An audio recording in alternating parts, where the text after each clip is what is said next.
What's good, baby? What up? I'm Fantasy Sharp, longtime listener, first time caller, and by that I mean I have no life and I listen to a lot of YouTube videos and I fucking don't like school, so I'm trying this shit. Anyway, here are my top five favorite players to go and try to trade for before week two. Let's get it started. And just like tonight, when I bring home an absolute flunker, I'm going to try to get this over with as quickly as possible before my roommates come back. And yep, I'm going to have zero female engagement in this video, which is probably better than what most people get, honestly, for fantasy football. Anyway, Jamar Chase, this one's going to be a free one. It's going to be quick. I see some people panicking on him. There's no point. The Bengals started out slow for the millionth time ever. He's still the same player. A lot of bad fantasy players panic for just a single game when the scenario hasn't changed, and the scenario hasn't changed for Jamar Chase. O-line still sucks. Joe Burrow's still good. Defense still bad. He's still amazing. Just look at the stats he's putting up last year. He can do this again. He also gets to face Baltimore twice, which, you know, it's a very nice thing. He's still the wide receiver one. If you can get him over Nakua or Lamb, I get the other arguments for them, but he just has a ceiling that those players don't have just from a talent perspective and most likely a game scenario. And now it's time for my favorite player to trade for before week two, Marvin Harrison Jr. Marvin Harrison had, I like to call it the Austin Eckler effect. Austin Eckler, if you don't know, I believe 3 years ago was getting drafted at a first round pick, and it was absolutely fucking ridiculous. He only got the value off receiving. The OC changed that year, and he was not an efficient back, and he drastically underperformed. And then the year after that, people got burned on him and didn't actually look at the stats. So he started getting underdrafted. And that's my favorite kind of player because I can win in one year by not drafting the guy, and then I can win the next year by drafting him. And that is exactly who Marvin Harrison has been for me. He didn't have a great rookie year, especially if you drafted him in the first. But if you look at the numbers, he did pretty decent. He had a few bad games, but he was 22. He's still like He's still the same guy. Still has the great physicals, the greatest wide receiver prospect in a long time. He's competing with Michael Wilson, Greg Dortch, Zay Jones. It's him and Trey McBride are going to get all these targets. These Cardinals are projected to be a way better offense this year. Marvin Harrison is still around the value he has as a rookie after he's had 1 year to grow and he had a great game. And the Cardinals are just going to be a better team. I have him as like a low end wide receiver one, maybe wide receiver, very high wide receiver two. I see him going around for like middle wide receiver two values. Go grab this guy. He can be a great addition to your team who will only get better as the year goes on. Now, for a running back, I'm really interested in this year, Jonathan Taylor. Now, they played the Miami Dolphins, and a couple things besides the game being a blowout that I found interesting were A, people are way overreacting on Daniel Jones and the Colts wide receiver room. The Dolphins cornerback room, their top two corners are Jack Jones and a guy named Storm Duck, and Storm Duck got hurt. So I don't their cornerback room honestly might be the worst cornerback room I've seen in the last 10 years. Everyone's going to kill them. Start any wide receiver against Miami is a big tip. But Jonathan Taylor is a little more interesting because Miami actually has a semi-decent D-line. He played 100% of the snaps in the first half. He got a little banged up and they didn't put him in when they were up 30-0. But frankly, if the Colts keep going up 30-0, Jonathan Taylor will still have a very good year, trust me.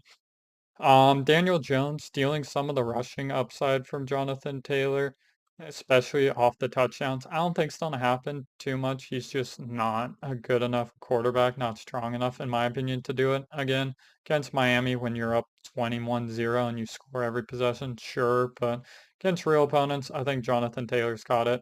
He's an old school bell cow running back who's going to get 100% of the carries, basically. And DJ Gooden, he only came in when there was like when they were up 34-0. We already know historically insanely efficient back. He got paid. just go get Jonathan Taylor. He's probably a mid RB1 that you can get for a low RB1 value right now, and he's just a great piece. Now, going to another young wide receiver, I really like Chris Olave this year. Now what people might not know about Chris Olave is that this boy is probably one or two concussions away from never eating solid food again, but as a wide receiver, he takes off his helmet a lot less, so we form less of a human connection with him. So it really doesn't matter, to be honest, as long as he does good for me fantasy. Anyway, Chris Olave, if you didn't know, Ohio State had an insane wide receiver core. Jackson Smith-Njigba, Garrett Wilson, Chris Olave, Egbuka, who I would trade, by the way. Click off the video if you want, but he's not going to get 2 touchdowns every year or every game, and Mike Evans out-targeted him already, and Chris Godwin's coming back. I'll make a video on that. And Marvin Harrison Jr.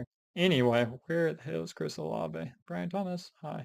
Okay, Chris Olave, the concussions were baked into it, and another thing that was baked in it was Spencer Rattler is not a good QB, but for fantasy, it's kind of weird. You look at bad QBs differently because there's two types of bad QBs. There's a bad QB who will throw the check down every time and will just get third and out, like it's 3rd and 8, check down, 4th and 6, punt the ball every time. And then there's bad QBs like Jameis Winston, and Spencer Rattler seems to be more like the Winston who will do amazing for you fantasy wise. He got 13 targets this game, and some people might say like game script, but it's the Saints. They're like 3.5 point underdogs to Mac Jones's 49ers. They're gonna need to throw the ball every time. Spencer Rattler is gonna chuck it. I mean, the wide receiver room is kind of bad. Brandon Cooks, Rashid Shaheed, like they're nice, but I'm really not afraid. Chris Olave is way more talented than those guys and will definitely get his target share. All he's got to do is stay healthy, which is kind of a big ask, I'm aware. But as we can see, when he actually is on the field, he actually does really good. As you can see, he hasn't stayed on the field a lot, but he's still worth it in my value. He's honestly going for like less than a flex, which is crazy because I wouldn't hate starting him as a wide receiver too. I wouldn't love it, but I mean, if you can pick this guy up for like Kenneth Walker, I'm trying to do in one of my trades, just someone who's really not that interesting for a bona fide flex guy. And you can probably move off Chris Olave if you want. He will have a spike week. He'll have a 15 target game where he scores a couple touchdowns. He's just a solid guy. I'd go pick him up. And for my final guy, Brees Hall, I'm gonna be honest, he is the one guy I have up here that I really didn't like this year coming into draft, and that was just because of his 2 last years. He wasn't the most efficient running back. I mean, he had some good weeks, but I really thought I loved him his rookie year. He was doing absolutely fantastic. He got hurt, and I was starting to figure this might be a canine situation where like he's young, he's got the talent, but the injury I think had lingering effects and just kind of held him back. I figured a good amount of share from Brain Allen, which did happen this week 1, but I mean, Brees Hall looked far and away the best back. And got Justin Fields, which historically running QBs, it's kind of a trade-off. The running backs will be a lot more efficient because obviously linebackers and people coming off the edge have to kind of respect the rushing QB, but obviously that rushing QB is also going to steal some of the touches. Now, Brees Hall, I would say he's going to become a workhorse back. He's done it historically. Brian Allen didn't look that good. I think the big concern you have with Brees Hall is what is the touchdown upside just because of Justin Fields stealing it. And the Jets, like, they're the Jets. They're not going to be a good offense. I really don't care that they scored 34 on the Steelers. It's week 1. It's the Jets. But I do have to think that the Jets, there's not going to be much to throw for in the end zone. It's going to be a high rushing attack in the red zone. So I think Brees Hall will get away with having a decent year on touchdowns. Obviously, touchdowns are the hardest thing to project, but I think a guaranteed workhorse who historically has been very efficient behind Justin Fields is worth the grab.